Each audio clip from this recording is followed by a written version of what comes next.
There are buildings in this country where the screaming never truly stopped. They were called hospitals, sanctuaries, places meant to heal the mind. But behind locked doors, they became something else. Factories of misery. Families brought their loved ones inside and many never saw them again. The only escape was often an unmarked grave. And some believe when the doors were finally chained shut, the patients didn't leave. Their suffering stayed, trapped in the decay. Tonight, we uncover the real horror of America's abandoned asylums, not ghost stories, but documented nightmares. It began as a beautiful dream. In the mid-1800s, America believed mental illness could be cured with sunlight, fresh air, dignity. The Kirkbride Plan promised healing through architecture. Grand institutions rose like castles. Danvers State Hospital was one of them. At first it looked like hope, but the dream had one fatal flaw. Patients were meant to recover and leave. They didn't.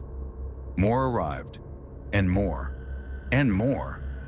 Danvers was built for 600, but it swallowed over 2,000. Beds disappeared. Hallways became overcrowded cages. Budgets were gutted.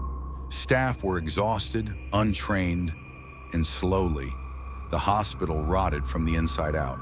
The dream was dead, and when no one is watching, horror grows. These isolated institutions descended into something unspeakable. At Penhurst State School, a 1968 expose shocked the nation. Suffer the little children? The footage showed residents half-clothed, rocking endlessly, some trapped in crib-like cages.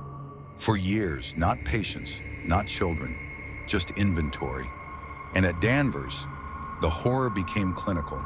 The hospital became infamous for one procedure, the lobotomy. A surgery so brutal, it didn't cure people. It erased them, like ripping wires out of a radio. The body remained, but the person inside went silent forever. And when patients died, many weren't given names, only numbers. Then came the breaking point. Terry Lee Halderman. In 1974, she returned home from Penhurst, covered in unexplained injuries. Her family demanded answers. They got none, so they sued. That lawsuit cracked Penhurst open like a coffin.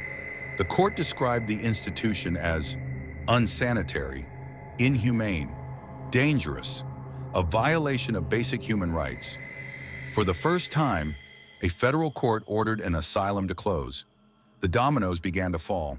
Penhurst shut down in 1987. Danvers followed in 1992. The gates were chained. The nightmare was supposed to end. But suffering doesn't vanish just because a building closes. Today, Penhurst operates as a haunted attraction. Visitors report screams in empty hallways, shadow figures in doorways, footsteps where no one stands.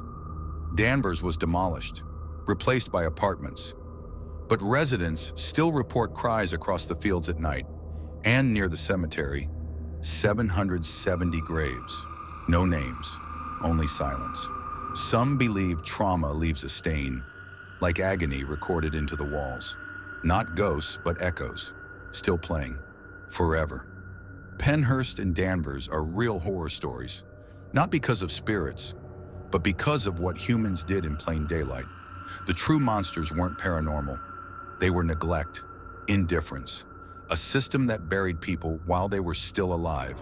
And maybe that's why these places still feel haunted, because the suffering never got to leave. The doors closed, but the asylum never emptied.